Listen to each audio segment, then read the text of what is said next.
Avec Sofinco, baissez votre consommation d'énergie en lançant vos travaux d'éco-rénovation. Sofinco présente Sud Radio, parlons éco-rénovation. Et cette semaine, on s'intéresse à une réforme qui touche directement les propriétaires, les locataires et même le marché immobilier. C'est la réforme du diagnostic de performance énergétique, mieux connu donc sous le sigle du DPE. Une réforme qui est en vigueur depuis le 1er janvier 2026, qui change la façon dont on mesure la performance énergétique des logements. Avec moi, comme chaque semaine, et c'est un plaisir de le retrouver, Laurent Permas. Bonjour Laurent. Bonjour Grégoire. Bon alors Laurent, en quoi ça consiste cette réforme ?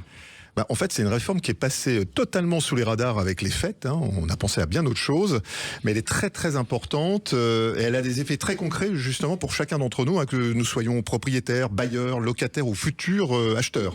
Peut-être Laurent, l'occasion aussi de nous rappeler ce qu'est le DPE ? Eh oui, alors c'est un diagnostic de performance énergétique. C'est un document obligatoire qui classe un logement de A, la lettre, on connaît ça dans les écoles, très économe, à G, très énergivore, c'est une étiquette, selon la consommation justement d'énergie et toutes les émissions de gaz à effet de serre. C'est un outil central pour évaluer justement la performance énergétique d'une maison ou d'un logement ou d'un appartement, que ce soit pour vendre, pour louer ou pour rénover. Et qu'est-ce qui a changé depuis le 1er janvier, Laurent ? Eh bien, cette réforme de 2026, elle modifie la façon dont on calcule le DPE, surtout pour les logements chauffés à l'électricité. Et ça, c'est vraiment important.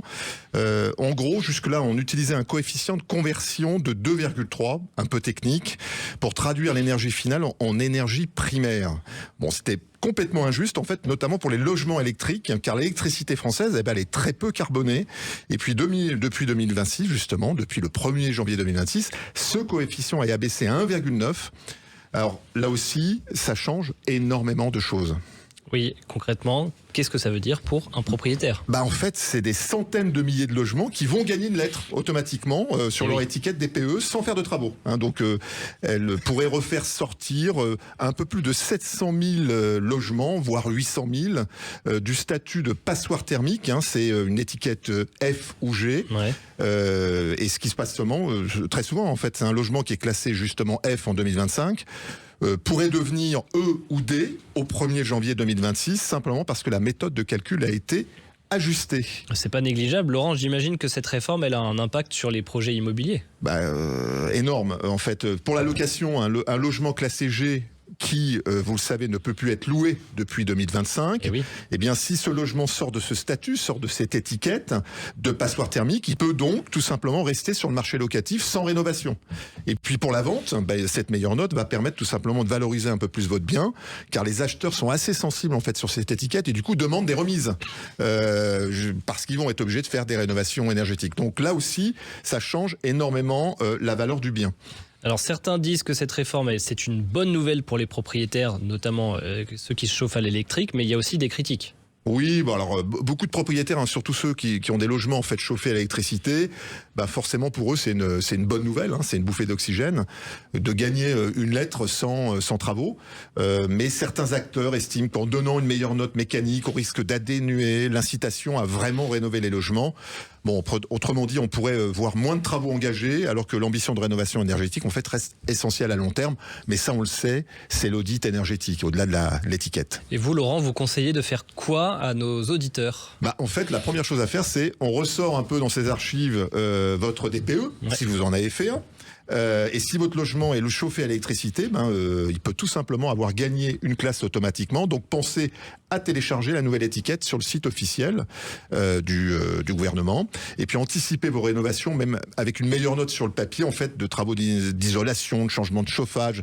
Ça reste toujours le meilleur investissement. Surtout, ça permet de baisser votre facture énergétique. Et puis l'audit énergétique, j'en parlais, depuis 2026, il est souvent requis pour les rénovations globales, c'est-à-dire plusieurs gestes, chauffage plus isolation, mais il reste un excellent outil pour prioriser vos travaux et vos dépenses. Allez Laurent, pour conclure, côté travaux justement, si on veut aller plus loin, quelles sont les priorités ? Isolation, les combles, les murs, les planchers, c'est plus rentable. On commence par cela, c'est du bon sens. Ensuite, les systèmes de chauffage, bien évidemment.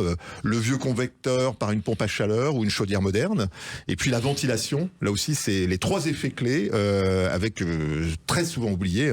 C'est une perte d'énergie parce que ça circule, c'est de l'air frais. Et puis le tout est bien évidemment finançable à partir de MaPrimeRénov', l'éco-PTZ ou les certificats d'économie d'énergie. Il faut juste très bien bien monter son dossier avec France Rénov notamment.